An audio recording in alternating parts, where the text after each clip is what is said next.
Good morning, everyone. Welcome. This is Angela Coulter and Sarah Sieg Avagnani. bringing you this week's Ascended World. Yeah, so we started talking. It was like, oh, wait, we're going to go off on this. Let's get on. So I guess it's the same topic that we're talking about. Yeah, we've done a lot of stuff. We've been talking about a lot of things behind the scenes right now, and where we're going, what direction we're taking, what we're really focusing in on. And one thing that has been coming up is like, no matter how, like it's funny, it seems that in many cases, no matter how broad scale or microscopic we get, we're right? So like in terms of our creation. So we talk about conscious creation all the time, right?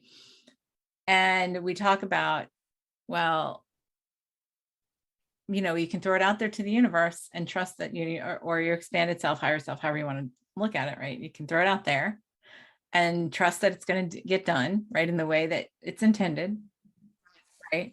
I'm not sure we even really know what that feels like or looks like, because I don't believe that we do it consciously, so we don't have that awareness of it. Right. And we have basically the control freak ego going, no, but I'm just gonna, it's fun. Let's just insert this detail in here. Let's just insert this detail. I'm of no value unless I control it. Yes. In some way, shape, or form. Right. So it's us finding this. I mean, because, we sit there and go, okay, I will tell you that some of the things I have created that were the most incredibly magical were things I put the least effort into, right? And they were literally like, threw it out there, let it happen, and it happened. Right. And it disappeared. It was like, boom, it was there. It was there. And then there are other things that I felt like I had to micromanage, right? And that I was somewhat successful, but then it was sort of like, a tiring task because I was micromanaging every little detail. And so you became obsessed with those details. And the more you obsessed on those details, then the more you got distracted and waylaid in what it was you really wanted to create. Right. Well, and then the more the details actually became relevant because I was putting so much energy to them that I was creating them. Right. So it goes, good morning, Gloria. It goes around this whole thing. The friend of ours that we know who the whole spare tire thing. Right. She's going on a trip. So being the responsible driver, goes and gets her spare tire fixed, repaired, purchased, whatever. And so then on her way home from the tire place has a flat tire. So then the question is, you gotta ask, did I have the flat because I put so much focus and to use a different term, so much stock in getting that tire that created my need for it? Yes. Or was I going to have it anyway? And so I was simply following my guidance to be prepared. And that's what I would call the age-old question in consciousness. Right. And it becomes the chicken and the egg thing, right? Right. And so, in really picking that apart, you think, okay, she's not the first one to have a spare tire. Clearly, at some point, someone saw value in carrying a spare tire. So there's a reason that, tires wear out, right? They get holes in them. There's stuff in the road. There's all kinds of things that can create that flat tire. However, all those are still created by us. So you could have a tire wear out and it goes flat in the driveway. Or you can have this big event on the highway or wherever. So, you get into the refinement of your creation of where your tire wears out. Right. And you can get into, I'm sure if you did the research, you could find somebody who'd never experienced a flat tire. Yep. And I'm trying to, I know there's been many situations in my life where I have done things like, you and I went one of our deep dives, right? Remember, God, that was October, right? That was when it was you and I in Seattle, and we were talking about the creating the possibility of a problem by acknowledging or by preparing Or the problem. for the problem in case it happens, right? Right. So it's almost like, because it was like, that was when I had that first realization of, except, are we creating the possibility of that problem by preparing for it? Exactly. Exactly. And, it's like my example, we celebrated a birthday and I got a small piece of cheesecake, and I've been 0 sugar, and it was a no sugar added cheesecake, but there were carbs in it. So I ate the small piece last night, later than I normally eat, different time of day. And I said to my husband, I said, "Bet I gained weight from eating this." I got up this morning and sure enough, I did. Now the question is, did I create the weight gain that wouldn't normally have been there, or was it going to happen anyway because of what I ate and my belief that eating that would Right. cause me? So and I'll never know unless I recreate that whole thing and Do do differently. it differently. Right.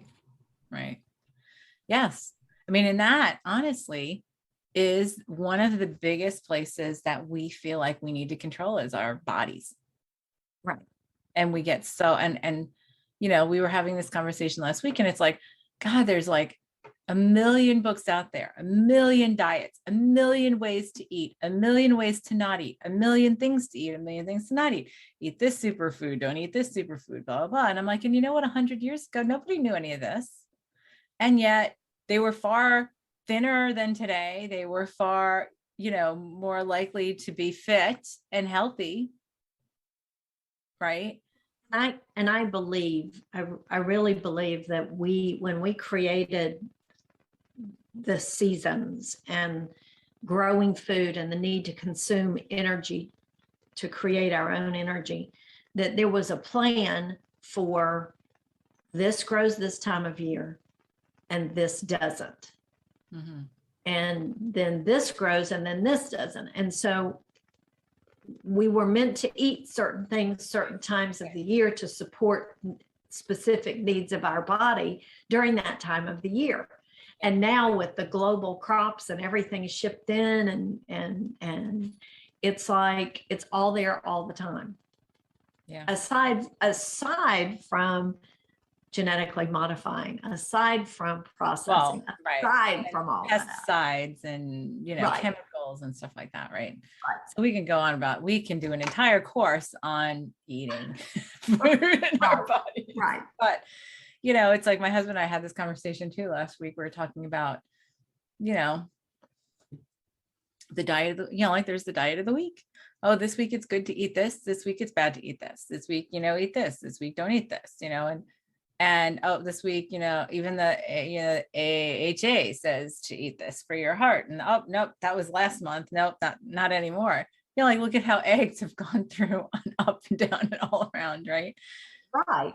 And so, but the thing is, at the end of the day, I'll eat vegan, eat vegetarian, eat pescatarian, don't do this, don't do that. And I'm just like, well, okay. At the end of the day, everybody's body is different because everybody's individual body has been manifested to accommodate whatever their individual journey is, right? And we have gotten microscopic there in terms of how we have split up our consciousness, right? Right. And like I've said before, even those that study the epigenetics and the genetic defects and all this kind of stuff acknowledge that you can create it for yourself different than what your genetic blueprint says. Oh, right. Which is exactly what we're talking about here, is making that conscious choice. Yep. And so, yeah, I mean, and they have tons of research now that shows that we change our DNA through our thoughts. That's what energy work is. I mean, we can supersede and transcend all of that, right? So we can choose to have it all easy have it all, healthy and vibrant, and, have an effortless time at, holding an ideal weight and for our body and all that kind of stuff. And by the way, an ideal weight for an individual is very individual to that person too. Right. It doesn't fall on a chart. Doesn't have to fall on a chart. Right. So, Right. so, the thing is, and, my husband and I were talking about that, about the, the diet of the week and all that kind of stuff. And I said, right. I said, but the thing is, like, so like, I think about, when we went to Peru, right. And in Peru, like we were up at 9,000, 10,000, 11,000 feet elevation, and we're huffing and puffing because we live at sea level. Right. Right. And then you have those guides who grew up there, who are jogging up the trail, the Inca Trail, like it's nothing. Racing. Right. Right. With big, huge backpacks of stuff, of supplies on their back. And we're like huffing and puffing just to walk with our backpacks, right? Our little backpacks. Right. And it's like, well, but they were brought up there. So their body is acclimated to that, right? So it's the same thing with diets. Like if you're brought up by the ocean, you're probably going to eat a lot of fish, and your body's probably going to function optimally by eating a lot of fish. Right.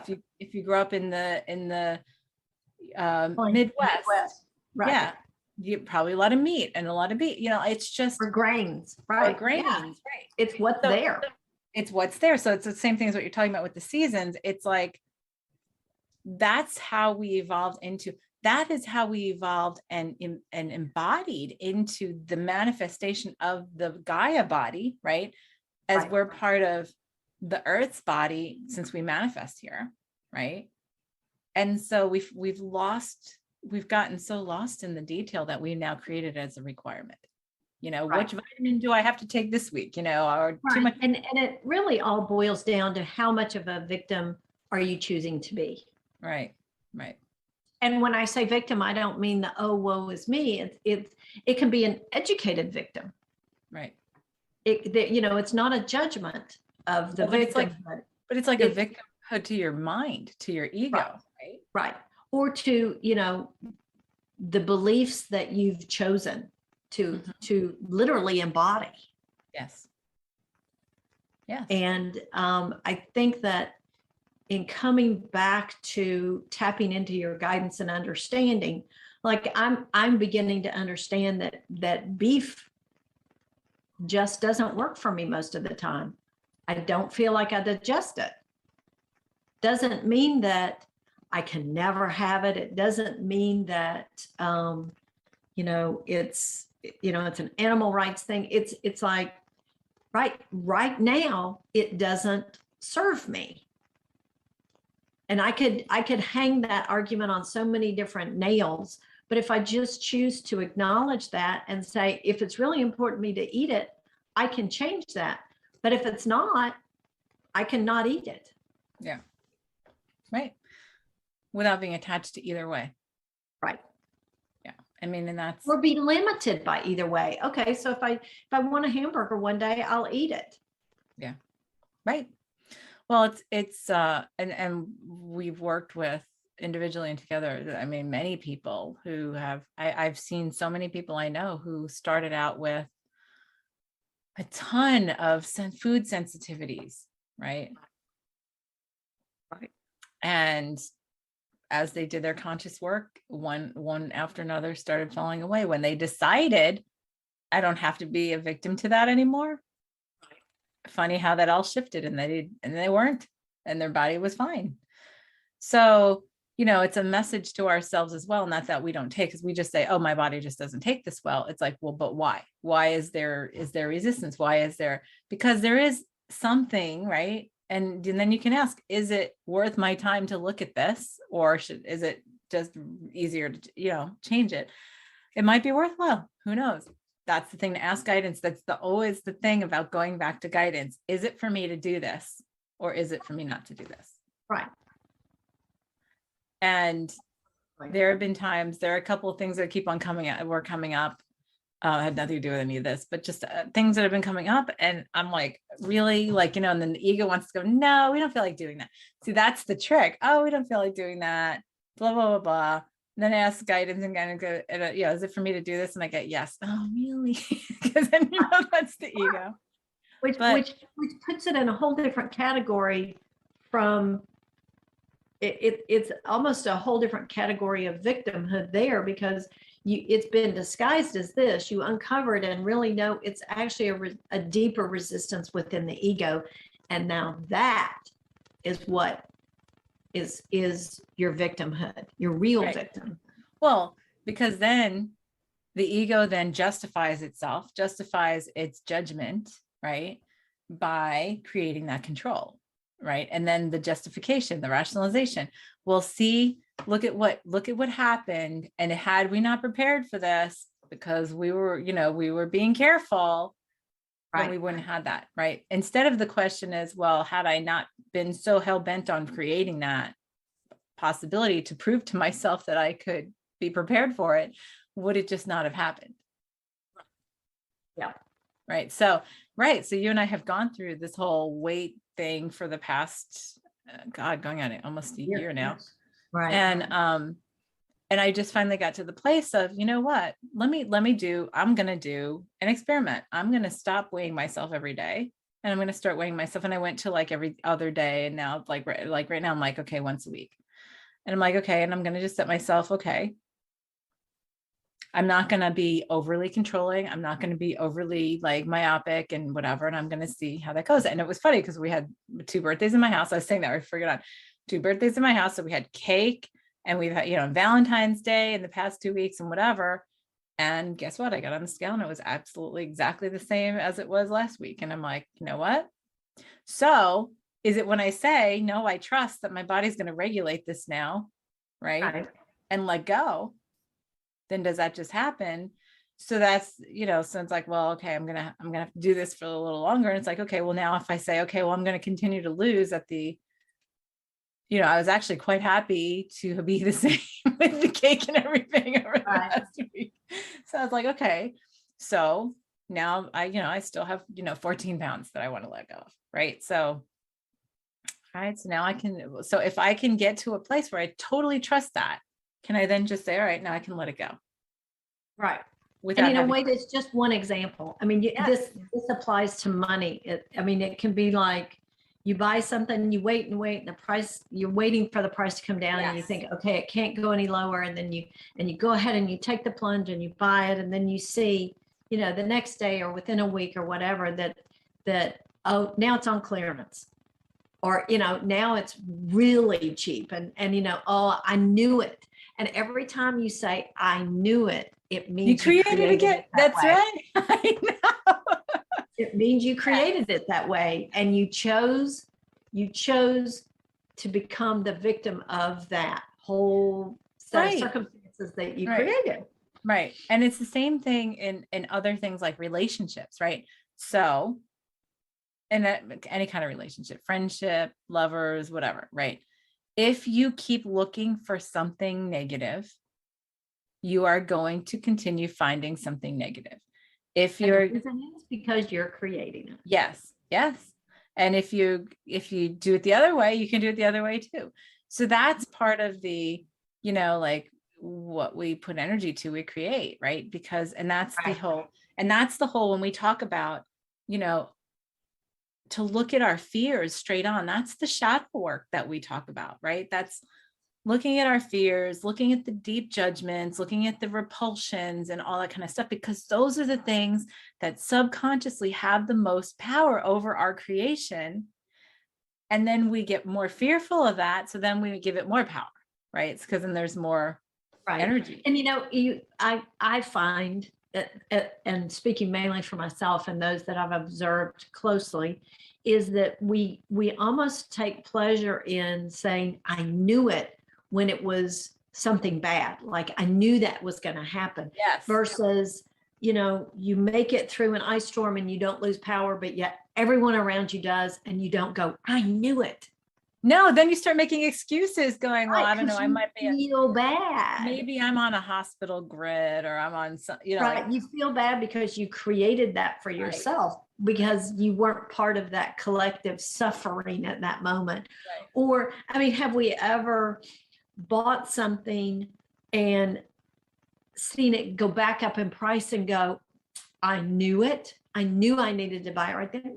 No, because we're more interested in beating ourselves up, or we're Right. more interested in the misery or the suffering that we believe we're creating by sacrificing more or less, or whatever the circumstances are. But we never take credit for that other side of the creation when we Yes. knew and followed our guidance, and it was exactly as we created it, wanted Well, it, because or believed it. we have judgments around that too, like you said, right? It's the judgment of I'm not, like, oh, I'm not suffering like everybody around me, so that's bad. I'm gonna look bad because I'm not part of that condition. I mean, and people laugh when I say that, but no, that's true. We believe that, Right. Or they'll just think I'm bragging and won't like me. right? Which then, drives us to, be a part of it, right? So, so there's things like, sorry, I just got distracted because my doorbell rang. I have like the echo announcing it around the house here. But anyhow, there's so much that we just get so bent about, like, well, the ego, that's how the ego justifies and continues to justify its existence, right? Because then it's like, well, remember last time we knew that was going to happen, or we didn't prepare for that, blah, blah, blah, even though we were nervous about it happening, not recognizing that maybe you did create it because you were nervous about it happening and then you weren't prepared for it. So this time we should prepare for it, because last time, look at what happened. It's like you had to prove it to yourself by creating it, right? So that next time the ego goes, see, you need to put me in control because I need to control these things, right? And there's that phrase, those that don't learn from history are destined to repeat it. I believe that what that's saying is that if you don't see the energy behind what you've created in that history, you'll recreate it again. And we don't typically look at it that way. No, we just don't. look at the event itself. Analyze it. We study it. We almost what's the word? We almost idealize it, which just simply allows it to circle back around and recreate again. Right. So, and then we go, see? Yep. Well, look at the last 2 years. Right. We've been doing that constantly for the last 2 years, right? With the whole COVID stuff. And so now what? It's like, well, okay. And so it's such a habit. Like, it's weird because I'm like looking for the thread, and there's so many fine little tiny threads right in the loom that you're just like, I don't know. And when it used to, the ego goes, well, and the ego goes, well, yeah, you'll never get that all undone, because the egos go, no, because that's my job and I feel good with that, right? It makes me feel like I'm the one that created that. Well, so, and when you say get it all undone, that counts on or relies on the belief that you can't just trust that it will take care of itself. mm-hmm. Because those that can seem like the biggest messes and webs can easily just fall apart and go away. Yeah. As easily as, oh, they'll never cancel schools. Well, we proved that wrong. Right. We'll never run out of toilet paper. Right. But I mean, there have been plenty, and the thing is, it's for us to transcend our logical mind. Yes. And it's for us to truly live in a place of guidance. And everybody around you can call you a fool, because our whole culture and dual-based existence here is based on that control, right? And the ego's management of it, and logical mind and stuff. We've been talking about doing a course on that, right? Look at my list. It's like overcoming the ego, right? Yeah. Transcending the ego, or overcoming the logical mind, is what we're talking about. Yeah. Yep. And people go, what do you mean overcoming the logical mind? That's what's legitimate. And it's like, no, that's what we believe. And so therefore we've now created that. And when we go back to guidance precedes logic. Right. Well, and even if someone says, okay, but look at the sciences, it's all based on fact. Right. But those facts are fluid as they learn and as they experience, Right. and Because science continues to change as our consciousness changes. And as they come to new understandings and new evidence. And so it's not a rigidity. It's a fluidity that is Yes. what gives that its power. Yes. Yes. So it's that, right. And that is the singular most, I mean, like when we add this factor in there and that consciousness around it, right? Because then what happens is then we become paranoid, which makes it worse for a while, right? Right. We get, oh, well, don't worry about this or I'm going to create it. And then you worry about it more because then you're worrying about it. And then that makes it worse, right? So I've had so many discussions with people about that going, okay, what if you just, I mean, that's the whole thing is, yes, recognize resistance, recognize triggers. When we get into consciousness work, it's recognizing and observing without putting energy to, there's a difference. Because when you fall into it, right, it's got a much different energy than when you observe it and you say, huh, what's that about? What is there for me to look at here, right?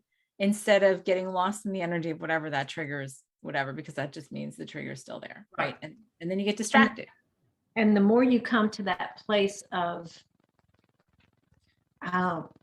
self-central and self-love and self-nourishment and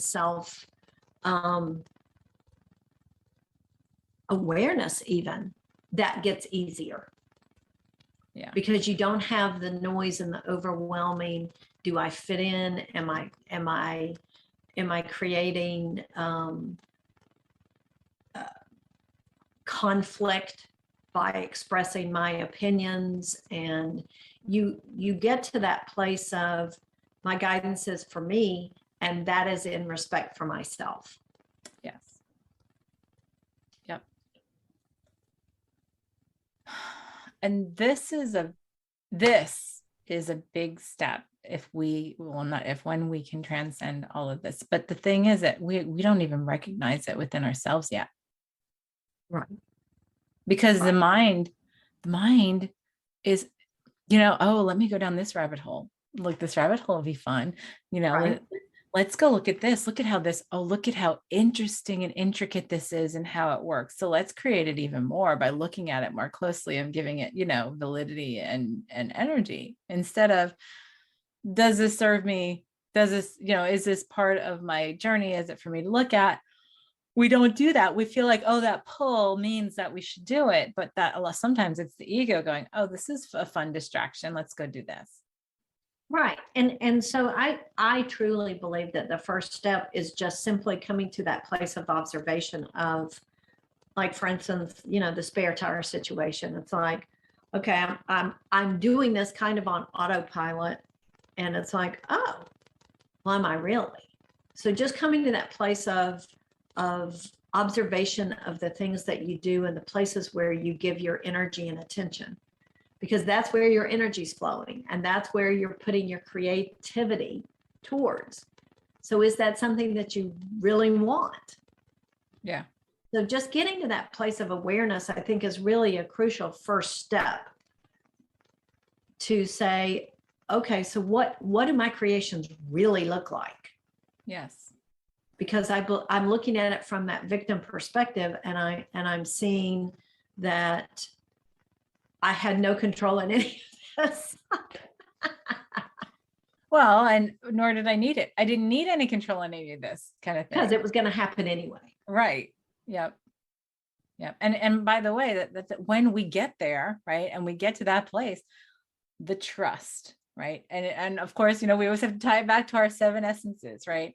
That I am worthy to not have to micromanage, that I trust that it is exactly as I intend to create it, that guidance is there, that guidance is true on how to create it the way I intend. And no matter what happens, I have gratitude for it. Yes, gratitude for it. And so, and I take responsibility for the whole creation, all elements of it. including the shadow. acknowledgement of the shadow, the Yeah. compliment of the shadow. Compliment of the shadow, and then letting it all be wrapped up in that self-love, because Right. it all connects back. And then when we can really do that with everything, it takes so much less energy. Right. Right. I Your always flat laugh. tire happens in the driveway. Yeah, exactly. Well, right. I'll never forget. Funny you talk about the flat tire. I remember we were doing that retreat in Michigan in 2015, I think, right? Remember, up in Michigan. And so Yeah, I think that's right. I had gotten some bizarre guidance to drive from North Carolina to Michigan. And I was going early. We were going, a couple of us were going to a concert and in Detroit before. It was like the day before, blah, blah, blah. So I rented a car. And I was driving up, and in the middle of nowhere in Ohio, I got a flat tire. Right. And I Right. remember, and at the time I had like a weird allergic reaction going on and something on my foot. Right. And so I couldn't stand very well. And I thought, oh my God. And it was in the middle, literally, like I couldn't see anything for miles, and there was no other car. And I'm like in the middle of nowhere. And I'm sitting there, and I, for a moment, was like, huh. And instead of trying to micromanage the situation, I literally said to myself, it would be great if somebody came by to help me change that tire right now. Right. Because I had called the rental place and said, listen, I got a flat tire on this car. And they're like, yeah, it's going to be like 2 hours. And I was like, oh yeah, that's unacceptable. But I knew I was in the middle of nowhere. Right. Not happening. So I thought, wouldn't it be great if somebody just came to help me? Because I could usually do it by myself, but because of my foot, it was going to be like sort of challenging. And I Right. literally said that to myself, and I believed it, even though my logical mind wanted to push in and said, but you're in the middle of nowhere. There's nobody. You've seen no cars. I literally looked down at my phone, and all of a sudden there's this knock, knock, knock on the window across, like on the passenger window. And I'm like, where did this person come from? And I rolled the window down, and he was like, do you need help? And I was like, oh my God, I do. Can you help me change his tire? And I look, and he's like, he and his wife were in a car behind me. I'm like, there was no car anywhere to be seen. Like when I had that thought, and I was like, okay. So I just had created that, no angst, right? We changed the tire. I was done. I was on my way. Right. And it was easy. And there was no panic, because I thought, okay, well, it is what it is. If I make it, I make it. If I don't, I don't. But it would be great for somebody to show up and help me change this tire right now, because it's sort of difficult because of my foot. And then it just happened. Right. Those are the things. And I have a thousand, if one, I have 1,000 of those situations that I have had and created in a completely effortless fashion. Right. And then I say to myself, well, I would love to create that way all the time. But then the ego goes, oh, but then that would be boring for me. I wouldn't have a job anymore. Right. So, Right. so, you can have that. Let's leave that over there. But I'm going to create all this stuff so that we can manage it more, because it keeps us busy and keeps us, Right. And people might not like you as much if all you have is good luck. Right. Right. And we do that. And people laugh when you say that, but it is so true that we believe that we are not allowed to do it better than others, or what we perceive as better than others, or to do it in that way, because if others around us can't do it, then we are implied to be better, and then we wouldn't be part of the human condition anymore. Right. And that's a lot of stuff that drives us that we're not even conscious of. Yeah. Right. If Yeah, I don't get sick, I'm not human. Right. Well, and I feel like that's installed at an early age, from parents who, with the best intentions say, well, but you don't want to brag about that. Or, well, we just don't talk about that. Or you don't want to make them feel bad about themselves. Right. Right. So I mean, there, and you might poo-poo that, but we have that whole thing. Listen to how people talk. People love talking about disasters. People love talking about the drama we create. People love talking about illness. People love talking about flat tires, right? Well, and childbirth. And childbirth, that's the woman's biggest one. Right. It's everybody, the as my father used to say, the first liar never stands a chance, because you know the next one's got to be bigger, better, harder, Right. uglier, Yeah. more traumatic. Yeah. And it's like, yeah. And it's like, and we all do it, not just, we all do it, women, men, and it's all in different person. And I said one time, I remember one time I was having a conversation with, I don't know if it was my husband or somebody else, but it's like, I was in corporate for 17 years. I'm like, I know exactly how that goes, right? Somebody's in the coffee room having coffee and says, I had a flat tire yesterday. Well, it's the same thing. Everybody and their brother now will jump in with the more horrific flat tire story of like when they had a situation where they got stuck with them. Right.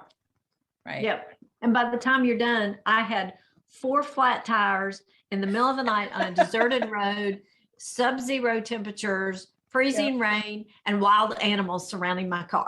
And my jack had disappeared. Right. Right. Yeah. So, I mean, and that, so see, it's time for us to cut through all of those, the need for that sensationalization, so that we're part of something, right? And we do that with sickness. Oh yeah. Yeah. My stomach doesn't agree. Like, it's the whole, I can't do this or I can't do that. Oh yeah, no, I understand because I can't do this because of my body. And then it goes tying back around to whether it's weight or it doesn't even have to do with weight. It has headaches, migraines. Right. I mean, we've gotten so sensationalist in all these things, and it's like, oh yeah, or a hurt limb or arthritis or and it was really funny because like I remember things like when I was a kid, everybody in my family had arthritis. All the older, the older generations, and they were all, oh, just wait when you get to be my age, just wait. And I'm like, I have now surpassed where most of them were in that age at the time, and I have nothing. Well, and you think about like take for instance, like you're around the water cooler at work and everybody's talking about their flat tire stories, and you walk up and go, oh, that's too bad. I've never had a flat tire. Right. That just shuts everything down. The conversation ends. It does.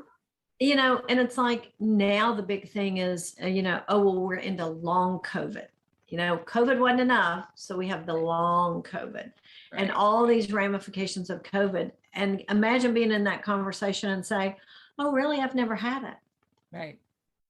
Or I had it, didn't even know it, and I'm fine. No one wants to hear that. Right. No one wants you part of that conversation. No, well, and it's funny because I've had that conversation or what, and it's like, how many are like, oh, well, when do you think it's going to be safe to start traveling again? And I'm like, I've traveled more in the past 2 years. Stopped. I've never stopped. In fact, it's been some of the best traveling. You know what? Stay home because it's been some of the best traveling ever. And I've hated that it's gotten real busy again lately. I know. Right. But people just like, they sort of get irritated when you say things like that, because it's like, you're not following that condition that we're creating. Yeah, the belief rule. Right. Yeah. Right. No, we're here to do it this way. And yeah, so it's all, and I'm not saying this with any judgment, it's amusing because we all do it in one way, shape, or form. We do. Absolutely. No one. If it's not over here, it's over here. If it's not about So this week it's important to look at that and say, okay, where is that for me appearing in my life? Yes. Yeah. Where am I choosing to create that for myself? Yes. And where do I feel like it adds value to my existence to micromanage this particular thing? Right. Right. Yeah. So much. We could talk about this for hours. I just was seeing. Yeah. Well, and the examples just keep rolling in. Yeah. So what's our clearing for today? Our clearing is, well,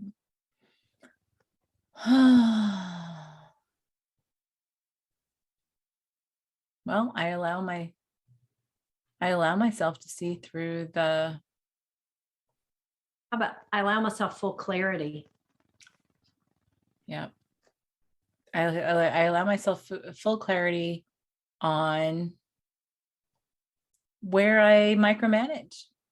Right. The energy of my creations, even. Yeah. That's pretty broad, but where I micromanage the energy of my creations, Yep. That's it. it all That's good. together. Yep. That's And good.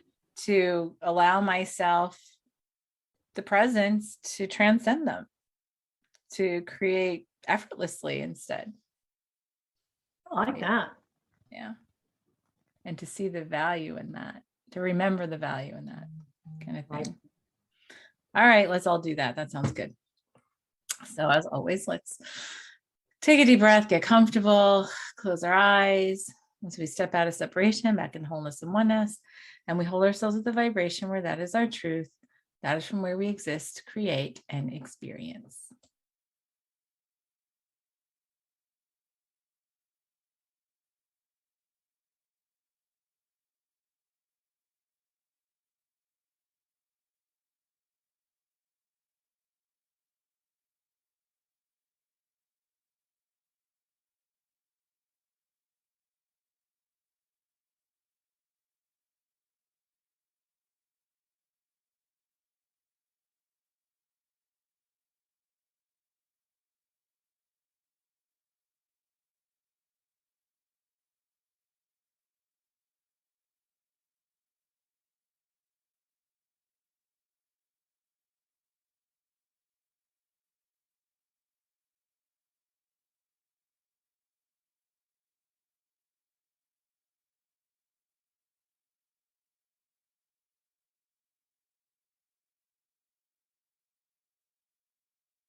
All right.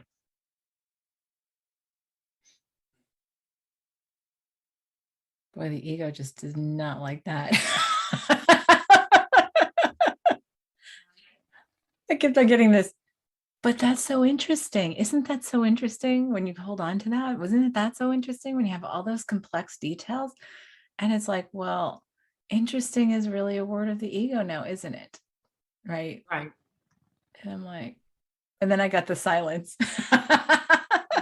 So, I thought from a very geometrical perspective, it's like you're looking at a creation or whatever, and it seems so three-dimensional, 5-dimensional, whatever, and it's so complete. But then when you really look at it from the perspective of the control and everything else, it almost like flattened. And it's like, oh, so then you take out that and it becomes that dimensional. pops up again. Makes me think of a pop-up tent, right? Right. So then it becomes that dimension again, but yet almost in a whole different perspective.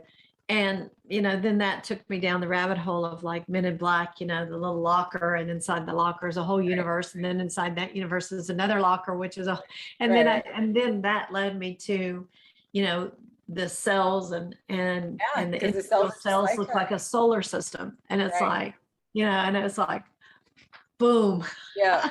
Yeah. Yeah. Well, because if we try to see and remember it all, we will continue to create more, right? How much did we always like, oh, well, this is the smallest particle, this is the smallest particle. And now like they're coming up with even smaller, Right. particles. But Absolutely. what if there's what if there's this? What if there's, like there are things that we look at that we don't even have the technology to look at. We're only looking at a shadow of them now, right? Because we Right. can only get it so small. So Right. it's like, but we're creating it in our intention of it. Yep. Let's make it even more complex. And we've talked about that in terms of like the consciousness of creating the set of dimensions here, right? The consciousness, the whole hologram of what this, we can call it Gaia, Earth, whatever, what this presentation specifically is, right? In the hologram. And then in creating the hologram, we created separation within the hologram. And then we have dimensions and we have presentations and we have consciousness that we've broken into pieces, one consciousness that broke off and then into other pieces, and then even smaller pieces and smaller pieces and smaller pieces and smaller pieces. And that's what we continue to do till we get so lost in that we have forgotten that it is just part of one whole consciousness. Exactly. Yep. And so I think it's the eagle eye view. I don't have my eagle on today. I have a humpback whale on today, but the eagle eye view, like, in hawks and eagles, the message is to be able to see at that 50,000 foot level and at the microscopic level simultaneously without either one getting you caught up in it. Kind of thing. Right. And I have on my spiral necklace today, which, spiral goes both ways. Yeah. Spiral in, spiral out. Yeah. And each serve their own purpose. Yeah. Yeah. So on that, sit with that with yourself this week and just be conscious. Look at all of the things. Look at what you think about a lot, Right. like what you believe you have to manage. Right. Right. And where you're giving your attention. Yes. And step back and say, well, if I didn't manage it consciously, what would that look like? Right. And feel like, and taste like, and smell like, and because the ego wants to jump in and be like, oh, it would fall apart, it would explode, it would blah, blah, blah. Or maybe it would be better. Exactly. Easier. I don't want to say better because that's an egoic word. It would just flow. Right. And if it was supposed to be there, it would stay there. And if it wasn't, it wasn't supposed to. And it's not, it's just that where you put it's like where your attention goes, the energy flows, however you want to put that, your creation goes where the energy flows. Your creation goes where the attention goes. It's all the same thing. So then it's just being aware of what we're creating, because when we can be aware of it, then we can change it a lot more easily. So that is a little tiny thing to look at this week. Symbol full of collective consciousness to this week. Well, and if not to do the shameless plug, but I will, if you go back to our vision board course, which you can still do, by the way, it's still up there to take. Absolutely. The Wonder Vision Board, we've taken, like this is exactly the approach that we're trying to help to shift everyone into, is doing it from the energies and not from the details, right? Creating from the energies and not from the, microscopic details of the control of the ego, because the other stuff comes from the energies underneath it. And if we have all those energies underneath it, then you don't have to worry about all those details. Makes it a much different creation. Yeah. Yes, it is. It is. Yeah. So have a great week. Thank you for joining us. This is Angela Coulter and Sarah Sieg Avenuni. we'll see you next time. Have a good one.